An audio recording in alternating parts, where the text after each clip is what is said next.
There are a lot of the fish that you may be not as familiar with that are actually as, if not more delicious than some of the fish that you are familiar with. So when you go to the market or you go to the restaurant, at least be open to trying something new, because it may be a gateway to a whole new world of flavors. I'll give you an example: scorpion fish, one of those fish that is beautiful meat. I haven't found anybody who has sent it back. Another one which is invasive is lionfish, which is we say is malicious but delicious. It's everybody loves it. Yay Networks. A quick note before we dive into today's podcast. If you like what you hear, I would love for you to subscribe to Fueled Wellness and Nutrition, wherever you download your podcast. It would also be incredible if you take a minute to rate and review this podcast. Those things do matter, and they really help us. I'm Molly Kimball. Welcome to Fueled, a wellness and nutrition podcast. I'm a registered dietitian and nutrition journalist with a passion to help people live their strongest, healthiest life possible. In my weekly TV segments and columns, there's a limited amount of time and space to cover everything, but there's so much more to share. This podcast is my opportunity to dive deeper into the topics you want to know about. When we think about things that we can do that are environmentally friendly, conscious, aware, there's so many things that we think about. It could be composting, it could be repurposing sort of ingredients or using it a different way, minimizing our waste and being resourceful with things. There's a whole element here that I have to admit I have been very guilty I guess maybe it's not guilty, it's simply not aware. And I am learning, and I'm excited to share with y'all some of this and just give us all a little bit more insight into this about our local Gulf seafood. And I think when we say Gulf seafood, the first thing that comes to mind for a lot of us is, oh yeah, I make sure that I buy, Gulf fish or Gulf shrimp or local shrimp. I specifically make sure I'm not buying imported shrimp. And that's a really good step. And I think that a lot of us are aware of that. There's so many other types of fish, though, that are in our Gulf waters that are incredible. They're delicious. They're nutritious. And we've never even heard of them, much less purchase them specifically or order them on the menu. In fact, they're not even on a lot of the menus. And so we are joined today by Dana Honn. Dana is chef and owner of Carmo. Carmo is one of our longest standing Eat Fit partners. You guys are located down on Julia Street in the Warehouse District. That's right. Yep. And you have really almost taken this as a crusade of educating us, all of us, which is a really big undertaking to change the knowledge gap, to improve the knowledge gap in the community. I mean, speaking from experience with what we're doing with Eat Fit and kind of that awareness, it's a really moving the needle in that. It's a lot. So tell us about the reasoning behind it and kind of where you came from with this. And then what's also really cool is Dana and some business partners, his wife, are opening a seafood market focusing on this. Correct. Yes. Yeah, that's coming up in October. The thing that a lot of people may not know is just how diverse the Gulf of Mexico is. People from around the world come to our region, for example, for saltwater fishing. One of the reasons they do is because there are few places on Earth, maybe 2 or 3, where this many species come together. We have the largest freshwater body in North America that flows into an already very diverse Gulf of Mexico. And because of that, we have species, saltwater, brackish water, freshwater species, and the whole range of those species.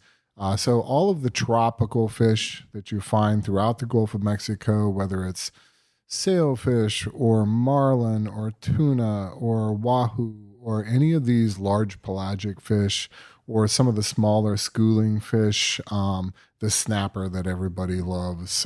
But there are literally hundreds of other species that are out there. But we see the same ones over and over in the seafood counters, but then also on menus. That's correct. Yeah, a lot of our present day menus and restaurants and what you find at the seafood counter really represent just a very, very small portion of what the possibilities are out there. I read that Louisiana, we're the second largest seafood producing state in the U.S., second only to Alaska. Alaska, that's correct. And so when you think about, we would think, oh, people are going to go on a fishing trip in Alaska. Oh, wow, how cool would that be? But the fact that we're like literally second to that, yet so many of the different types of fish that are being caught here or that they're being exported to other spaces. So while we are a big, I guess is the word, producer of fish. Absolutely. We're not consuming them within the state. We're exporting them. Is it to other states, to other countries? Well, yeah. I mean, we can speak of Louisiana and the southeastern United States as kind of one thing. So, we probably consume a little bit more local seafood here than other parts of the United States. But as a nation, we're exporting a good part of our seafood, and we're importing most of what we consume. That's especially, as you mentioned, with shrimp. It's especially true of shrimp, but it's also true of other species of fish, including tuna and catfish, and even crab, which we have here. Yet we're importing these. We have the top tuna fishery in the continental United States. The only one that is larger is Hawaii, of course. So, yeah. Yet we're not often having just our local tuna, like it's imported. That's so interesting. A lot of tuna that's coming from Southeast Asia, from the coast of India. Yeah. Interesting.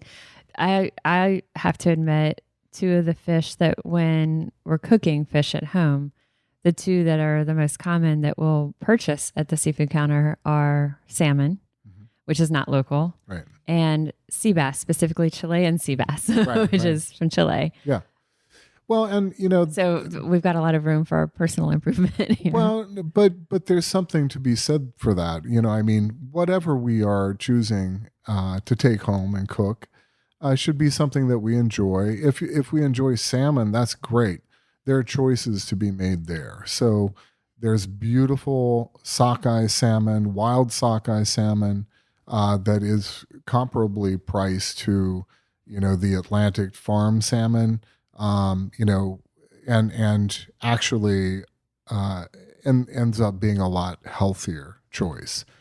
Because you're right, going to simply having the marker of wild caught salmon can be very cost prohibitive to people. So something like sockeye, which can be comparable. The types of fish that we're talking about that are here in our local waters, we'll say some of them. Mackerel, I think a lot of people have heard of. Blue runner, I think maybe people who are into fishing. I'm sure my sister is she's a huge hunter and fisher. Okay. Yeah. And she is probably going to listen to this and go, really, Molly, like I could have told you, like, oh, I catch that fish and I cook it, and I could have told you some recipes for that. But that's not, I think, going to be the norm. So blue runner, I think a lot of people know of it as the brand for beans locally, right. But don't realize that that's a type of fish. Porgy. So we didn't say the name of your seafood market is going to be called Porgy's. That's right. Yeah. I really looked it up and I thought, I wonder where the name comes from. And then I'm like, oh, of course, there's the fish called Porgy. I didn't even realize that. I see that it's also is it a type of bream, or do some people call it bream? No, it's a type of bream. Yeah. So that I've a little bit more familiar with, but Porgy is not something that I even realizes in our waters. A lot of people are familiar with porgy because when they go to a Japanese restaurant and order Japanese snapper, they're ordering something that's essentially porgy or a very close cousin to porgy. The New York Times had a really interesting article about porgy specifically. It was from, I believe, about 2021. I'll link to it in the show notes of this. And I thought it was interesting because, they compared it to, because it's a relatively inexpensive type of fish. So they compared it to the cheapest wine on the menu is often still a wine that's worth ordering. And they were comparing porgy to the cheap wine on the menu. I have to say, out of all the fish that we serve, it's probably one of the ones, including a noted food critic who it's their favorite. Okay. And always ask when they come in. So, it's one of those fish that often surprises folks. I wonder if when it's on the menu, if it's listed as porgy, if people sometimes don't even order it because it's not familiar to them. Well, it's kind of like there are some fish that are unfortunately named, I'll say. For example, yeah. That was the other thing that it mentioned, is that the name porgy was one that was like the article kind of went into a conversation about the name of it was. Part of the problem down here is that we have one of our forage feeder fish is called menhaden, and the other name for menhaden, the vernacular, is pogies. So a lot of people mix that up. Okay. And when you say they're eating porgy, they're thinking this little bait fish. So it's So there's they may some see confusion that, there for sure. especially if they've only heard it said or spoken, not maybe seeing it on the menu, and they're like, I'm not eating That's right. bait fish, right? The porgy, is it? How do you describe the texture, the flavor of it? A lot of people compare it to snapper. For me, I actually prefer it to snapper. Again, it is at least a very, very close cousin to tai, which is the Japanese snapper you find on sushi bars. So it's a very, kind of white, fairly firm flesh. I always say it's a little bit sweet. I read that it's shrimp-like a little bit. Yeah. It eats shrimp, so it tastes a little shrimpy. Yeah. Okay. Interesting. And you serve it sashimi style, ceviche. Yeah, we do a lot of raw applications with it. It's perfect for that, actually. But we also do whole porgy, as we froil. So we flash fry and then broil that fish, and it's a good treatment. That's the term, froil. We just made it up. Yeah. I like it. So porgy is one, and the namesake of the seafood market, and mackerel, blue runner, jacks. Is there, what are some of the others that are, I guess if we're going to guide someone, because we want people to come check out the shop, we should say too, for those local here in New Orleans, it's in the space where the old Bevy Seafood was. That's correct. Yeah. How did you decide to go from the restaurant space into a retail space with the seafood counter? Really, it was I feel like it was a real natural transition or association, because, for the last, we've been open 13 years, at least for 12 of those years, I've spent a lot of time working with developing relationships with fishers. And through that process, I've come to realize a lot of things about our fishing, our harvest and distribution system here in Southeast Louisiana, and how, we're missing opportunities, for making sure that that we're utilizing first what is bountiful, but also that it's a little bit more equitable, and that it's not just folks with deep pockets that have access to beautiful fish. Because you've been talking with the local fishers and they are struggling. Yeah, really, our whole region, it's true in a lot of fisheries throughout the United States, but certainly true in Southeast Louisiana, that our fishers are challenged. The price at the dock especially for shrimp, but also for other fish, is not what it should be, especially when there are import alternatives to those fish. So a lot of those, what I would call targeted species, there is that competition. So, for example, we don't have a wild redfish fishery in Louisiana. We used to years ago. However, it shows up on menus in Louisiana all the time. That's farm fish, maybe from Texas, maybe from Mississippi, fine. But there's a whole lot of it that is also farmed not domestically, and maybe coming from China or Vietnam or other places that have found that they have a big market here. How much are restaurants required to disclose? Well, with respect to, it's different for shrimp and crawfish. We actually have legislation that requires restaurants to note on their menu or on the market board where, or the sourcing for that, specifically if it's not domestic. However, the enforcement of that is not always happening. So that's for shrimp and crawfish that the legislation is Correct, yeah. in effect. But as you said, the logistics of having the follow through is not always going to be there. Yeah. But why not fin fish? Well, that's a really good question because there's a lot of Caribbean snapper that shows up on New Orleans menus. And there's nothing wrong with Caribbean snapper other than it many of those countries don't have well managed fisheries, so they're already overfished. And they know that they can get top dollar in the United States, so that's creating even more pressure on their fisheries. So that's an issue. There's also an issue of a lot of fish that's being sold as wild fish, but is actually farmed. So there's fraud is a problem, labeling is a problem, and traceability is an issue.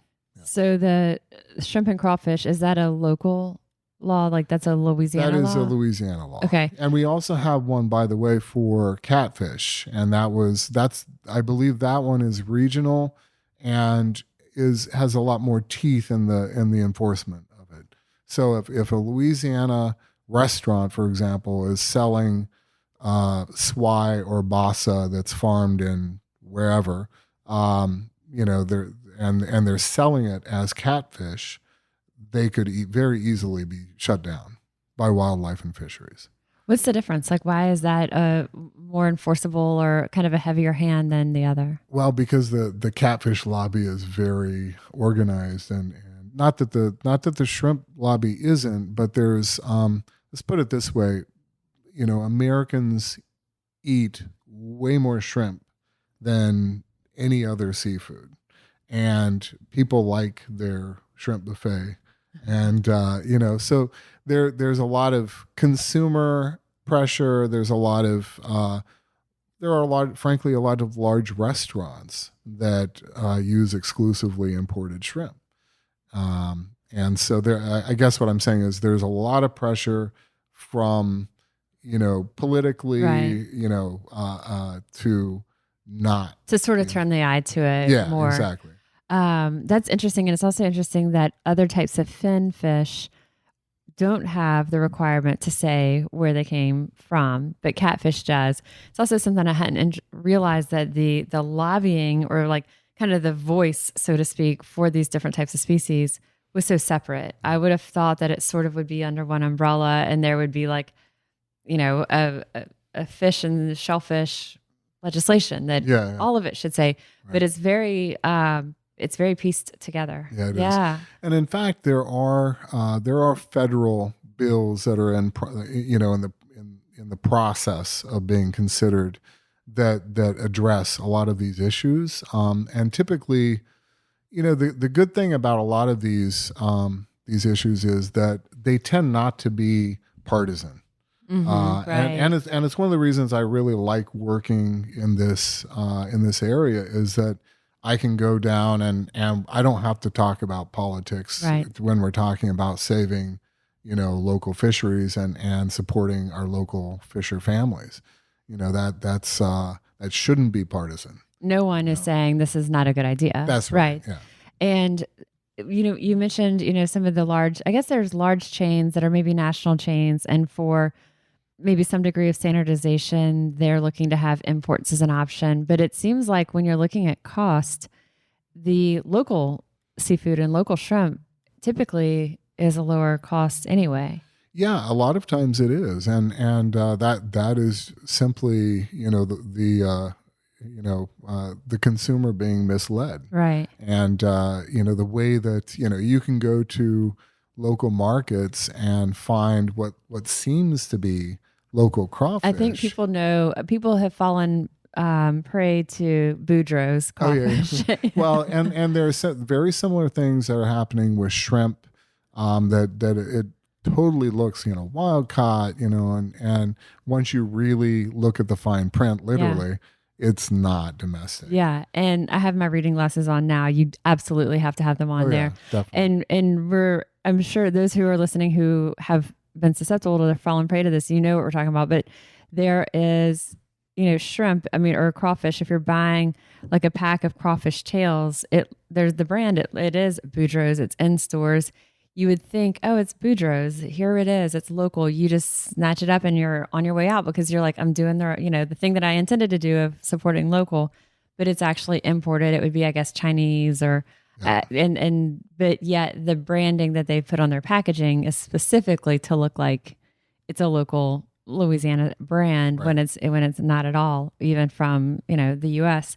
So being aware of that, so the seafood market is going to sell mostly to consumers. Is it also going to sell to some restaurants? Yeah, it will. We will have a wholesale component for sure. Are y'all going to be like distributing to them and getting in there, or we're still kind of working on that. One thing that this kind of nice is we're not really going to be competing with our existing distributors, because what we're doing is trying to provide a little bit more flexibility for the fishers to actually move some of the fish that they wouldn't normally be able to, but also offer some things to the consumer that they wouldn't normally have a chance to try. And again, make it a little bit more equitable for folks. And there's a really great article that had run in NOLA.com in The Advocate, and I'll also link to that in our show notes. Ian McNulty did a great piece on it.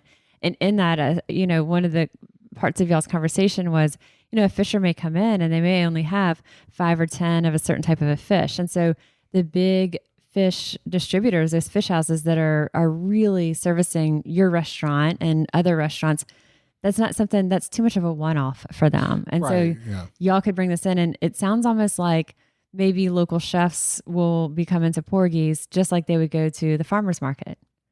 Well, and the other thing is we'll have a place where they can go and see the fish. Yeah. And so in what kind of capacity do you mean? Well, it's a very different experience for a chef to go to a market and be able to look at the fish and open it and smell it. Is it going to be like in Pike's Market or one of these where it's like a huge fish market where they could actually see the whole fish at times? Well, they'll be able to see the whole fish. Yeah, we'll have a large fish display and another area for shrimp and crab and everything. Will it be like in a backspace they go, or will it all be in the front? Well, for the chefs, there is a backspace. Yeah, that's what I'm getting at, right? Fact, that's what I was just working on a couple hours ago. So, so that will be a space that would be accessible for wholesalers. They could see and touch maybe a little bit more than you would at a regular. Absolutely.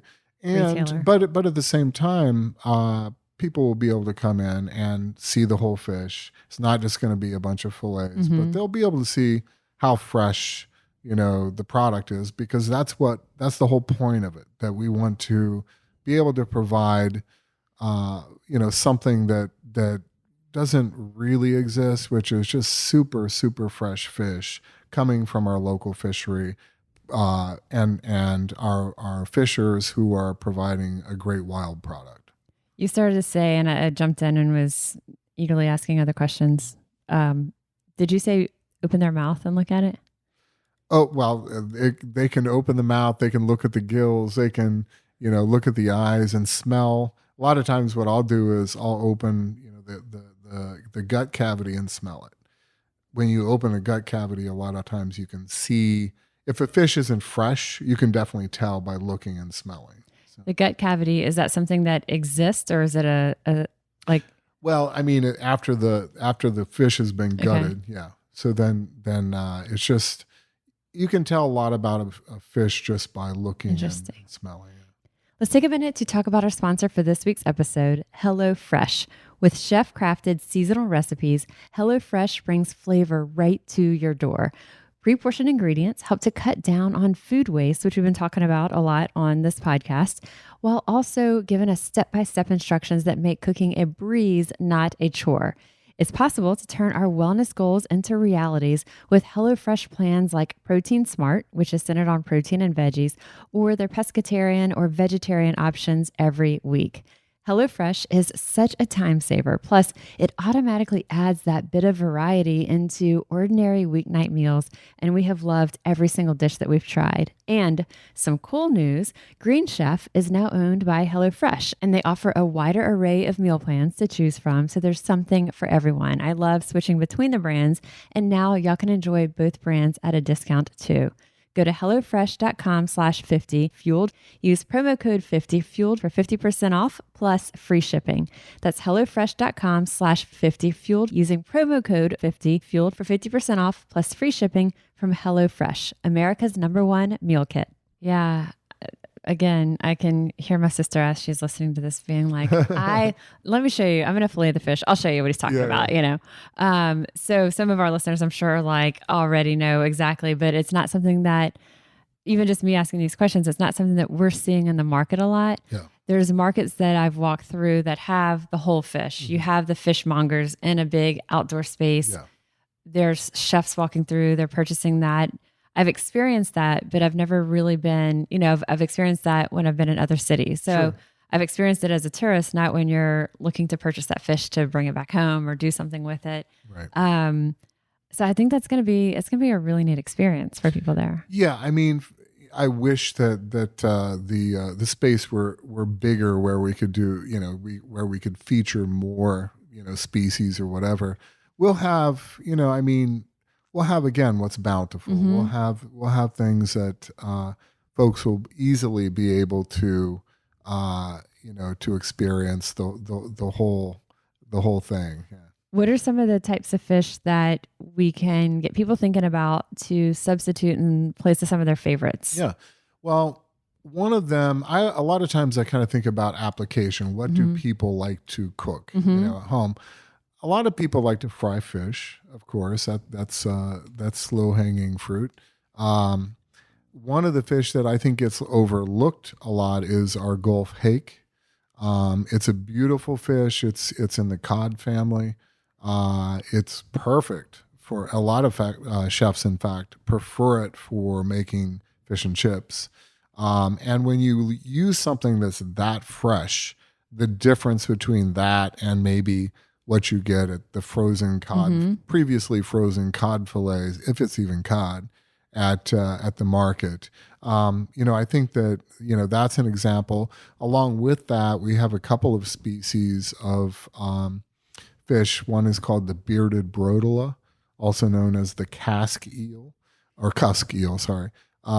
It is a fish that is similar in some ways to hake. Very fleshy, meaty, sweet. It eats crab and shrimp, and so it has that sweetness to the meat. It also works for fish and chips. Other things that are great for grilling. You can fillet a lot of these smaller fish like the porgy, like the blue or like the rainbow runners. There are many different type of jacks in the Gulf of Mexico. Of course, a lot of folks know about amberjack, but we also have barjack and almaco jack and probably another 10 species that are fairly common. And they range in size, but that's another source.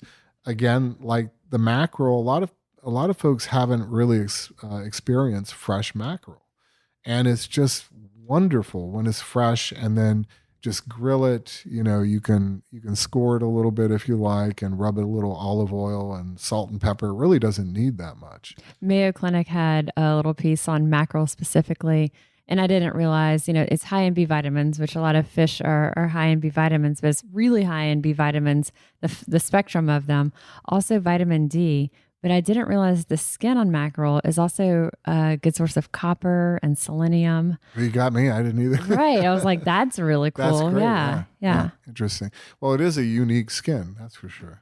And so for someone coming in, it sounds like a good recommendation is for them to, or will there be like fishmongers behind the counter? Yeah. Talking with them, like, here's what I'm looking for, or what do you recommend? Absolutely. There will always be somebody who is knowledgeable behind the counter to guide people to, I don't necessarily use the word educate, but at least facilitate their curiosity Right. in terms of what can they do with it, what does it taste like, what's, will their family like it? That's an Right. important, So someone could consideration. go in and say, here's what I typically do. Yeah. Or here's, these are the types of fish I usually prepare, and here's how I prepare them. What would be something good? Because I know my Absolutely. family's in this space. Yeah, absolutely. And we will have options for, pretty much any application. And in fact, if somebody comes in and says, I have no idea, I've never prepared fish before, I'm frightened to prepare fish, Right. What can I do? We will have options for those folks as well. And it sounds too like, I mean, there's some people who they're like, I want to eat fish. I would love to eat it, but I don't want it to be fishy. Like you get that a lot. Is it fishy? Well, it's an interesting thing because in a lot of ways it's a valid question because, quite frankly, folks aren't always eating the freshest fish, and fish does have a tendency to change flavor and not necessarily in a good way over time. However, having said that, there are a lot of fish that do have more oil in them and have different organic compounds that are what people call fishy. I think that's personally, I think that's beautiful. It's the diversity of flavor in our seafood. Which do you feel are the strongest? Sort of like, I think about like fish sort of on the spectrum of like cheese. You have like your really like neutral, like, I don't know, maybe like, I don't know, a Swiss or like even a Havarti is going to be really Right. neutral. Then you have like your really strong blue cheeses. What are some of the more neutrals and what are some of the stronger ones? Well, I would include, I guess, certainly the bream, all of the bream. Actually, for example, people eat a lot of sheep's head here. Sheep's head is a bream. And in fact, the USDA name for sheep's head is Rondo sea bream, not sheep's head. There's another fish that's a freshwater fish and that's not typically eaten that's called sheep's head, and that's why it's confusing for a lot of our visitors. So sheep's head is a good example of one that's, wouldn't say it's neutral, but it has a very wide application. It's a relatively mild fish. It's the meat is very durable, so that's a really good all around, generally affordable fish. And that's sheep's head. That's sheep's head. And Yeah. it sounded like Porgy. We kind of fit that bill too. Yeah, Porgy definitely fits into that. Almaco Jack is another one. Almaco Jack, in spite of the fact is related fairly closely to the greater amberjack, very different kind of texture of meat and even flavor of meat. And in fact, it's one of the fish that shows up in a lot of fisheries as one of the most prized fish. So some people may recognize the name kampachi and from sushi bars. That is Almaco Jack. It's called Fortuna in parts of South America. It's a great all around fish. You can grill it. You can potentially fry it. It's great for raw applications. Again, there are several of the jacks that and again mackerel. I think mackerel is great. Which are the ones that you would say would be like the blue cheeses of it? The blue cheeses, I guess. Yeah. So maybe some of those smaller jacks. Okay. A lot of them. It's weird. Some of them have a darker meat and tend to be a little bit oilier and a little bit stronger flavor. So I would definitely say that. However, some of them are, white meat, very mild flavor, and it's just kind of, you have to like, we served Blue Runner last week at Carmo, and it's a beautiful fish. We were serving it as sashimi, and people just loved it, even though it is a little bit. You can definitely taste the meat And the oil. but if the fish has been handled harvested properly and handled properly, that goes a long way to making a fish palatable, no matter if it's a stronger fish or not. When you're seasoning the fish, is there a difference that you would recommend that people are maybe a little lighter handed with a lighter flavored, lighter bodied fish, and you could be a little heavier or bolder seasonings with some of the stronger fish, or is it Well, unrelated? One of the things that I recommend, that kind of, to some degree at least, evens the playing field with respect to how strong a fish is doing a light cure. And that's not just for raw applications. You can do a light cure before you saute it or even fry it, especially grill though. But to do that, just a little bit of salt and pepper and even a little bit of sugar, and maybe wrap it in a little deli paper or some plastic wrap and stick it in the refrigerator for, half an hour up to, overnight. And pull that out, you'll notice that the fish tightens up a little bit. The flesh tightens up. It loses a little bit of water, of course, because of the salt, but it also kind of evens the flavor a little bit. So there's a lot of fish curing going on in places like Japan because they actually curing and aging, even for things like sushi. And that's something that just across the board doing that with fish if someone takes the time. Absolutely. For example, we're doing a special right now, which is actually an Amazonian dish, and it gets rubbed and cured with a little bit of babasu oil, which is a type of palm oil, and a little bit of salt. And we wrap that and let it sit for about 6 hours. And it really does kind of transform the fish a little bit. And the result is quite nice. And like you said, if it's even 30 minutes or an hour, so even if you're preparing dinner, by the time you're coming in, you're going to get all your other ingredients together. If you do that first, by the time you're actually going to be cooking the fish, that much time's going to pass. Yeah. And, frankly, a lot of fishermen have been doing that for a long time because they'll fillet their fish and they'll toss it with a little bit of salt and maybe a little bit of oil, and down here maybe a little French dressing or something, or Italian dressing. That's basically curing the fish. That's what it's doing. And so it may feel like an extra step, but it's really not. And by the time you're doing it, that time's going to pass, that you've got all your other things together for that meal. Even if that's not, I think a lot of people can be very recipe driven or recipe focused. And even if the recipe doesn't say to do that, that's sort of like that little extra edge that, restaurants are doing, and it kind of like ups the game on that. Absolutely. Any other things that we would want people to know about Gulf seafood, local seafood, kind of looking at supporting, I think just the fact that we are such a big producer, the second in the United States of seafood, yet so much of what we're consuming is imported from other states, other parts of the country, but then other countries. And there's so much that's left untouched here locally. So I think just learning about that when the market opens, when Porgy's opens, to go in, visit, see, talk to the fishmonger, ask questions, try new things. And I think it's like, just like anything, people get, myself included, I mentioned the kinds of fish that we typically do because you don't think about it. You just grab it, you're on to the next thing. So kind of stopping that autopilot. Right.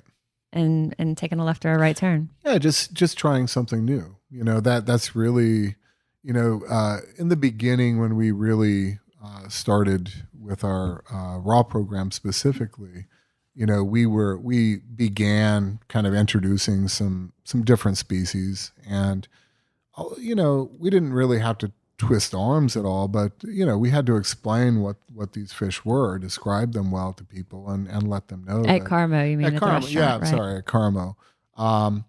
Now, over the years, now we have folks that actually call us who are coming from, say, Baton Rouge or someplace else, asking what's special on the menu that they can't get anywhere else. Well, we should be able to get it anywhere. Tell our listeners, just because, for people who are either here in the region or coming, let's just talk about Carmo for a little bit, because it's a really cool place, and how you've, designed the menu, grow the menu, continued to, you travel so much, you bring things back that you're that you're finding, such influences from other places that you're bringing. If you can't find it here locally, you're often growing it yourself. So Yeah, I mean, the concept behind Carmo is really to highlight food of the tropics, because food of the tropics and food that originated in the tropics accounts for about 80+% of what's on the world's plate in general. So whether we're talking about spices or vegetables or, just so many elements that make up the world's plate, had their origins in areas of the world that were torrid, So with that in mind, I think it's, part of our charge is to help folks have some idea about that narrative. Where do, we're serving, for example, sweet potatoes, where do sweet potatoes come from? How did they get here? That in itself is a story about our food ways, our food system.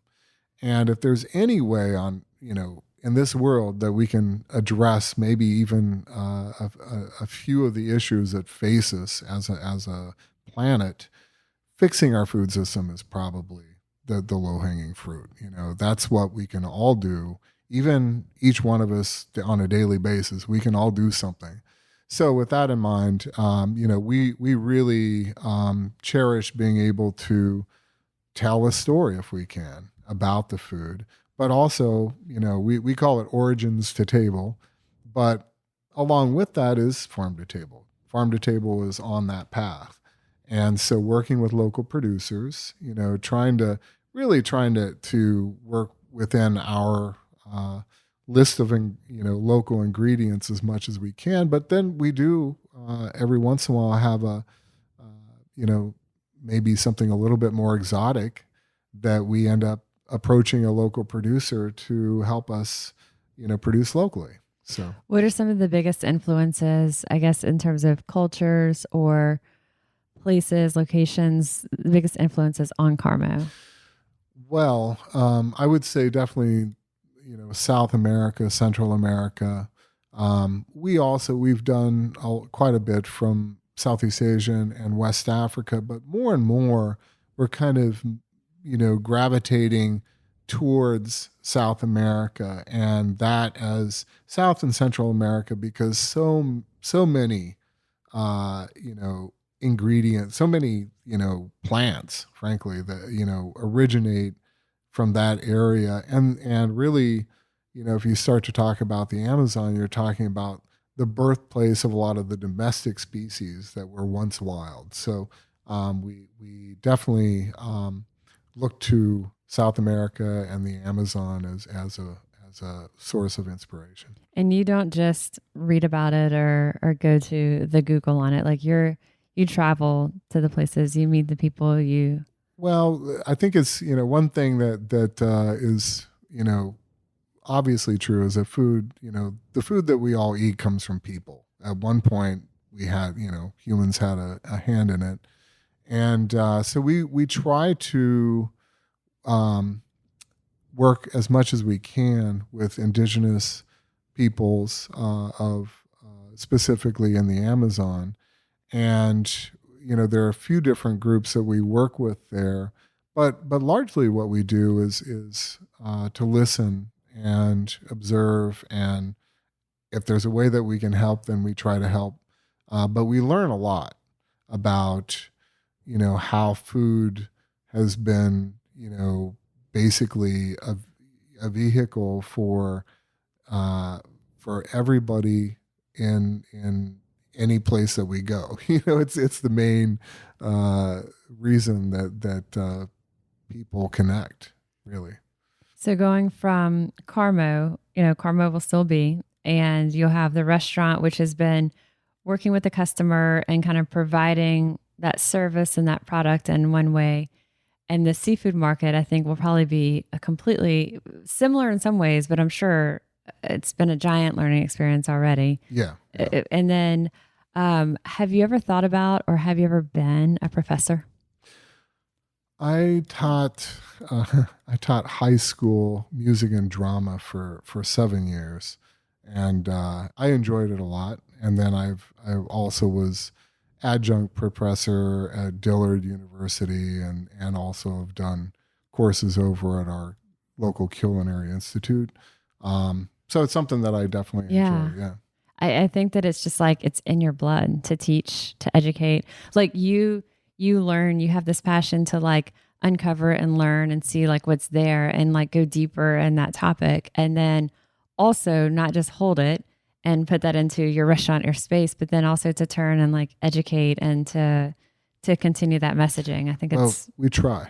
no, I love it. Like anytime, you and I have done any demos or anytime any of our Eat Fit team, our dietitians, our students have interacted with you, I'm like, Dana could be like our professor. Like he could teach us all, there's so much. And like I said, taking the conversation about local and sustainable seafood and what we don't even know about a lot of these fishes that are overlooked, and not only increasing the access to it by having it in the shop in Porgy's, but increasing our awareness, our education, and increasing people's own motivation to want to try it. Like all of those are going to be a process. And I'm glad that it's something that you're taking on. Yeah. Anything else that we haven't covered that we want to share? I don't believe so. I think that, I really appreciate the opportunity to be able to talk a little bit about these, again, wonderful other species of fish, and which are bountiful, and also provide, our local fishers an opportunity to make a better, more sustainable living. And we'll have, we'll link to some of the articles I talked about. Let's also, if you, we can share some of the links to the different fishers that you've talked about too, to some of their websites and stuff like that. Yeah.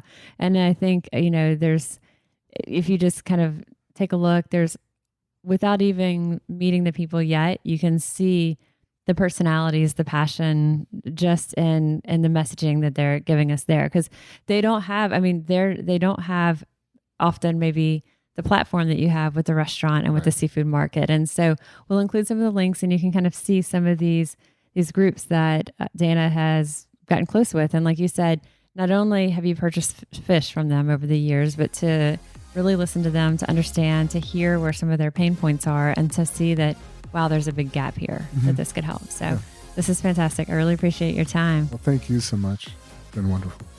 I always learn so much from my conversations with Chef Dana. He's so knowledgeable. He's so excellent at communicating and breaking down the information. And here's the big picture. Here's what's really important. Here's what matters. And then here's the application. Here's how we can put it into practice.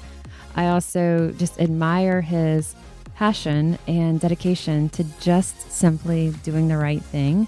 And he has continued to grow his business and businesses around those values that he holds so strongly. So let us know what you think. Let us know when you get over to the new seafood market. Porgy Seafood Market will be opening from the time that this episode drops, it'll be opening in about 2 months. So go check it out, and always let us know what you think as you incorporate some of these conversations that we had, these new or what might be new to you. I know some are new to me, of these locally sourced fish that just haven't been getting the press. They haven't been getting the recognition or awareness. So as you try them, let me know what you think. Tell us how you're preparing them. What have you found that really works inside of your household? And ask restaurants to start carrying them. So always, as you incorporate any of this in, we always want to hear about it. I am registered dietitian Molly Kimball, and you've been listening to Fueled Wellness and Nutrition, the podcast. If you like more Fueled Wellness and Nutrition, please head over to mollykimball.com. And you can follow me, Molly Kimball RD, on Instagram, Facebook, and Twitter. And if you haven't yet, please go to Apple Podcasts and subscribe, rate, and review this podcast. Join us next week for another dose of Fueled Wellness and Nutrition. Thanks for listening, and stay focused on living your strongest, healthiest life.